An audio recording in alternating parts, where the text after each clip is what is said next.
안녕하세요. 오늘은 도널드 트럼프 깊이 읽기 신의 개입이라는 제목으로 나온 송이달 교수님의 책을 소개하고자 합니다. 이 책은 이제 비정상적 이미지를 넘어서 진짜 트럼프를 보자.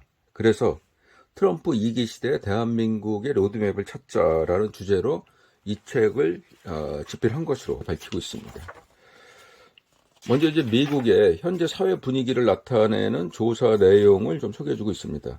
여기 보면은 미국의 새로운 대세를 보여주는 증표는 여럿이다. 그 중에서 이제 퓨 리서치 센터의 조사를 인용하고 있는데요. 미국 정부가 국내 문제에 더 집중해야 된다라고 대답하는 비율이 미국 내에서 83%라고 합니다. 이러한 미국인들의 인식은 미국의 국제 개입 축소를 주장하는 트럼프와 일맥상통한다라고 얘기하고 있고요. 결국 이제 불법 이민자와 고율 관세, 부가 문제도 마찬가지다. 2024년 7월 조사에서 미국인의 55%가 이민 유입이 줄어들길 원한다라고 답했다고 합니다. 또한 2024년 민주당원의 42%가 불법 이민자에 대한 대량 추방을 지지한다라고 했습니다. 이 얘기는 트럼프를 싫어하는 국민들조차도 10명 중 4명 넘게 찬동한다는 극적인 변화가 일어났다라고 얘기하고 있고요. 이 노벨 경제학사 수상을 한 앵거스 디틴 프린스턴 교수는 미국 노동자들이 자유무역의 혜택에 대해 회의적이다라고 하면서 트럼프의 국제 관세와 또 자유무역에 대한 과거 입장을 철회하고 트럼프 지지로 돌아섰다고 합니다. 또한 트럼프가 시동을 건 대중국 봉쇄 견제 정책은 바이든 행정부의 승계돼서 오히려 강화됐다. 이러한 모습들이 트럼프의 경제, 무역, 불법 이민, 세금 정책 등에 대한 미국 사회의 새로운 정상이 됐다. 새로운 변화가 됐음을 보여준다라고 얘기하고 있습니다. 이러한 미국 사회 변화 속에서 먼저 일부에서는 트럼프의 개인 심리에 대한 분석부터 시작을 하고 있습니다. 일단 트럼프의 개인 심리 특성에 대해서는 그렇게 얘기하고 있습니다. 감당치 못하는 예측 불가능성을 가지고 있다. 그래서 트럼프와 협상하거나 함께 일한 사람조차 트럼프라는 사람이 누군지 잘 모른다. 트럼프는 도대체 예측 불가능하고 그가 반드시 지키고자 하는 선이 무엇인지 알 수 없어 혼란스럽다라는 것이다. 또 중간에 기습적으로 상식을 초월한 막말과 말 바꾸기까지 함으로써 완전 미추광이 같은 불안과 불편을 주고 있다는 평가도 받는다라고 얘기하고 있습니다. 그러나 여기에 대해서 트럼프의 사위인 제러드 쿠슈너는 오히려 이런 측면이 트럼프의 강점이라고 지적하면서 이런 모습은 트럼프가 정치에 입문하기 전 20대부터 오랫동안 비즈니스로 단련된 데 따른 산물이다라고 말하고 있습니다. 그는 그렇게 얘기하고 있습니다.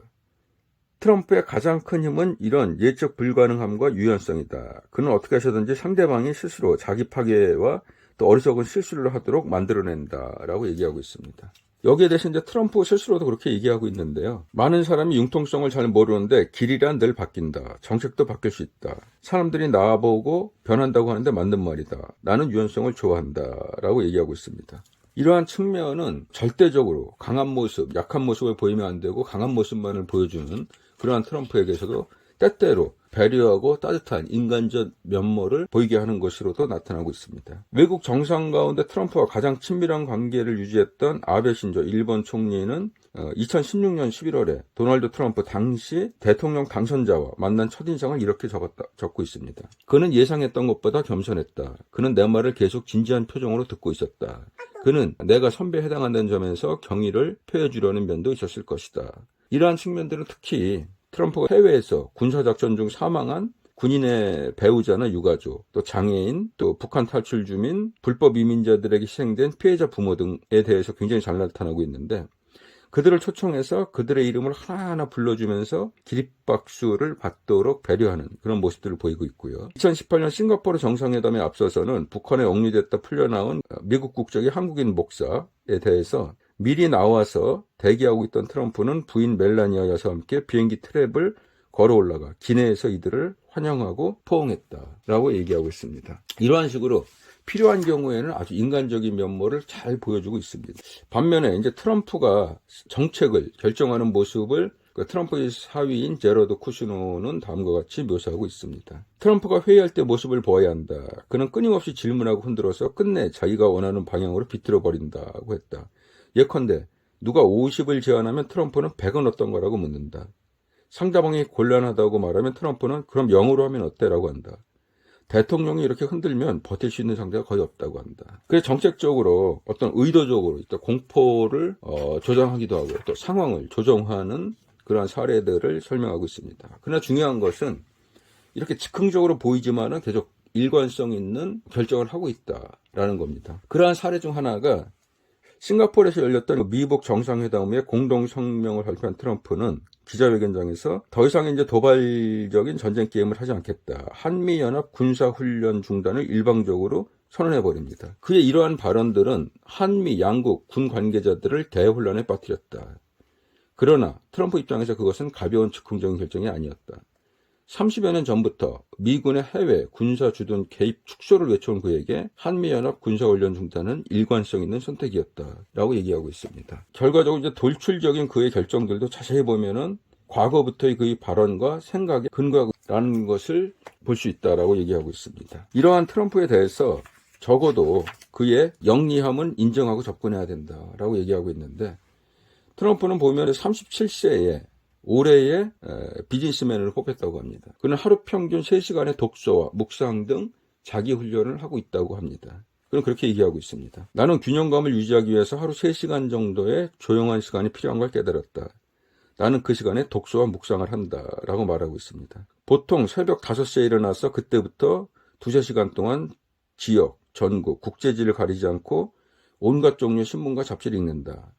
저녁에 집에 돌아온 뒤에는 책, 보통 자서전을 읽는데 이따금은 철학자들의 이야기도 즐겨 읽는다. 소크라테스 책을 특히 즐겨 보는데 그는 자신의 양심이 믿는 바를 따를 것을 강조한다. 라고 얘기하고 있습니다. 이러한 60대 이후까지 이어진 다양한 학습, 이러한 효과들이 결국 이제 69세에 생애 첫 공직 도전인 대통령 선거 출마에 결행해서 승리하고 또 세계적인 기성 정치인들을 압도하는 실력과 자신감의 원천이 됐다라고 얘기하고 있습니다.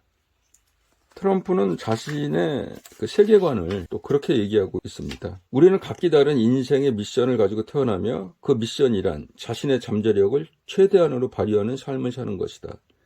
이는 매우 단순해 보이지만 절대로 쉽지 않다. 우리의 머릿속은 지나치게 많은 정보들로 늘 공격당하고 있다. 나는 날마다 아침 저녁으로 마음의 평정을 위해 깊이 생각하는 시간을 갖는다. 비즈니스를 하면서 나는 내 삶의 미션이 매일 최상의 한계까지 능력을 발휘하는 것임을 발견했다. 라고 얘기하고 있습니다.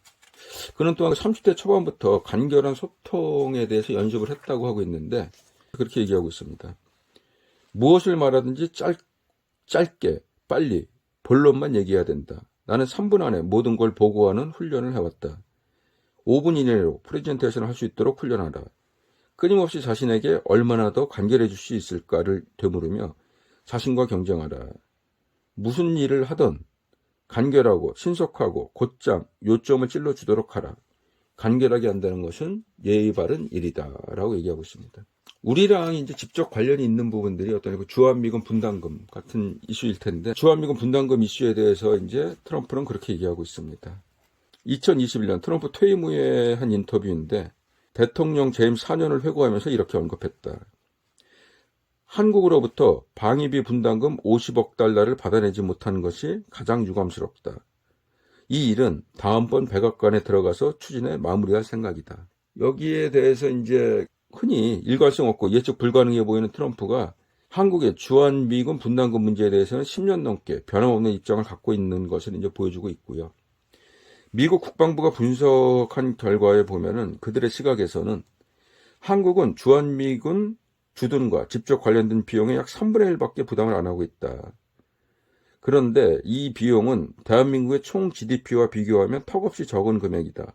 또한 그 비용의 대부분을 주한미군에 주둔하는 한국인 군속들의 급여와 주택 비용으로 다시 한국에 돌아간다. 라는 시각을 갖고 있는 것으로 나타나고 있습니다. 이러한 미국의 시각은 한국의 대미 무역 흑자 추세도 나타나고 있는데, 여기 보면 우리의 대미 무역 흑자 2000년에 84억 달러로 나타나고 있습니다. 2015년에 258억 달러까지 올라갔다가 트럼프 재임 기간 중에 계속 하락합니다. 계속 하락해서 2020년에는 166억 달러. 그랬다가 다시 바이든 행정부 때 상승을 해서 444억 달러로 올라오게 됩니다. 이러한 대미 무역 흑자가 너무 크다라는 것도 이제 트럼프 정부의 어떤 시각이 될 거고요. 여기에 대해서 저자는 우리의 대응책으로 또 이러한 대응 방안을 좀 제시를 하고 있습니다. 한국 정부는 주한미군에 대해서 한국이 다각적으로 지원하고 있고 또 일자리 창출에 도움되고 있음을 알릴 필요가 있다라고 하면서 제시하는 것이 한국의 미국 투자액을 제시하고 있습니다. 한국의 미국 투자액이 2016년에 137억 달러에서 2023년에는 277억 달러, 약 2배 이상 성장했습니다. 이러한 식으로 한국의 미국 투자액이 계속 증가하고 있다. 또한 2023년에 미국 내 일자리 창출 국가 순위를 보면은 한국은 중국, 일본, 독일, 영국을 제치고 약 2만 개 이상의 일자리를 창출하면서 1위의 국가에 있다. 이러한 점들을 좀 반박 자료로 사례를 제시하고 있습니다. 그러나 동시에 우리가 해야 될 것으로 이제 우리 스스로 자주국방으로 좀 대응을 해야 된다라는 주장을 하고 있고요. 지금 트럼프 진영 인사들은 북한을 상대로 한 전쟁에서는 한국이 주된 책임을 져야 된다. 주한미군의 주 목적은 중국에 대한 포위와 견제다. 그리고 대만 해협에서 중국과의 충돌에 대비한 그 주요 전력으로 무게중심이 옮겨가야 한다라는 것이 이제 미국의 입장이다라고 얘기하고 있고요. 그래서 한국이 요구한다면은 전시작전 통제권 전환 조기 이행과 한국의 자체 핵무장 허용 검토 같은 주장이 트럼프 진영에서 먼저 나오고 있는 것이 이런 까닭 때문이다 라고 분석하고 있습니다. 그리고 한국의 동의 없이 미군의 감축이나 또는 철수 같은 것이 일어날 수 있다는 것이고요. 이런 변화는 미국이 한국을 미워하거나 싫어해서가 아니다. 막대한 연방정부 적자에 시달리고 있고 또 중국과 경쟁하고 있는 미국이 계속 한반도 방위를 책임지고 주도적 역할을 할 만한 여력과 여유가 없기 때문이다. 그래서 미국은 한반도의 방위 주도권과 실무 권한을 한국에 넘기고 자신들은 최대 주적인 중국을 상대로 한 경쟁에 집중하려 한다.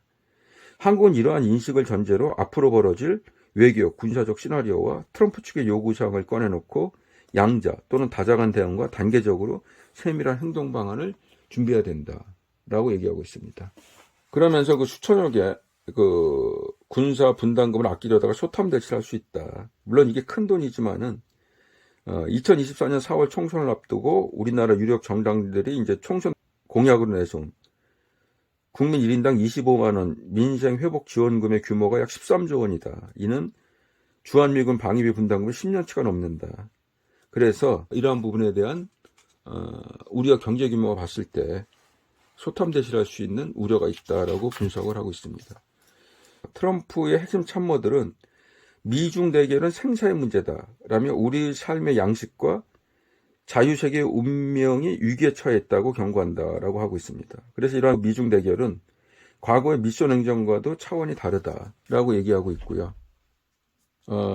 이러한 상황에서 우리의 중국에 대한 상황이 좀 바뀌고 있는데 1992년 수교한 한중 관계도 이제 변곡점을 맞이하고 있다. 이제 경제 무역 분야에서 30여 년간 지속된 한국의 대중 우위가 중국의 대한 우위로 뒤바뀐 것이다. 2023년에 한국이 대중 무역에서 31년 만에 처음으로 180억 달러의 적자를 낸 것이 증거이다. 단일 국가 중 가장 많은 업종에서 한국과 경합하는 중국은 세계 시장에서 한국을 속속 밀어내고 있다. 이런 상황에서 중국의 예번 꺾기를 국가 목표로 내건 트럼프 2기는 한국에 오히려 가뭄의 단비 같은 존재가 될 수 있다라고 얘기하고 있습니다. 그럼 과거 이제 중국이 수출 중심 경제를 유지하고 한국이 경쟁 우위에 있을 때는 중국이 우리의 시장이었지만 그러나 중국 경제가 내수 시장 중심으로 돌아서고 자국 상품을 편애하는 애국 소비 또 경제 자립 성공으로 세계 1위에 오른 업종이 수두룩한 지금에는 흘러간 얘기일 뿐이다. 중국 시장에 깊이 빠져들수록 한국의 대중무역 적자는 커지고 중국의 공급망에 포획될 위험이 높다. 그 일례로 이제 한국의 중국산 소재 의존도가 배터리, 히토류, 의약품, 반도체 등이 대부분은 이제 중국산 소재에 의존하고 있다라는 것이고요. 2024년 미국 대선이 중국과의 디커플링을 주창하는 트럼프의 압승으로 끝난 만큼 한국의 국가 생존 전략을 안미, 경미, 안보도 미국, 경제도 미국으로 바꾸는 것이 중장기 국가 이익에 더 부합하다. 이에 비해서 이제 안미경중, 안보는 미국, 경제는 중국은 미국이 2001년에 중국을 WTO 가입에 허용시키면서 자유시장 경제체계에 편입시키면서 생겨났는데 그러한 부분들은 이제 상황이 바뀌었다라고 얘기하고 있고요. 이제 한국의 대미 중국 수출 비중 추이를 보면은 중국에 대한 수출 비중이 점차적으로 떨어지고 있고요. 미국의 수출 비중이 점차 올라가고 있는 걸로. 그래서 2024년 1분기에는 역전된 걸로 나타나고 있습니다. 그래서 한국의 대응 방안에 대해서 그렇게 얘기하고 있습니다. 이제 여기서 경계해야 될 것이 자유민주 국제 진영과 권위주의 진영 간의 어설픈 양다리 걸치기를 하다가 양 진영의 리더인 미국과 중국 모두로부터 외면당해 외톨이가 될 가능성이 크다. 한국이 중국을 상대할 때 미국의 신뢰가 약한 상태에서 한국 단독으로 상대하다가 중국에 휘둘리고 미국으로부터 배제당하는 사태는 바람직하지 않다. 그렇다고 중국과의 관계를 일부러 소원하게 하거나 중국에 무관심할 필요는 없다. 그럴수록 중국의 강약점을 더 깊이 있게 연구하고 중국에 대한 한국의 확실한 우위 요소를 몇 개라도 만드는 자강에 최선을 다해야 된다. 그리고 트럼프 2기 시대에서는 한국은 미국과 서방을 도우며 자유민주 진영에서 최고 리더가 될 수 있는 오히려 유리한 위치에 있다라고 분석을 하고 있습니다. 이상으로 이제 책에 대한 리뷰는 마치겠습니다. 이어서 도널드 트럼프 깊이 1기 2부가 계속될 예정입니다. 트럼프에 대한 더 깊이 있고 흥미로운 내용이 이어지니 기다려주세요.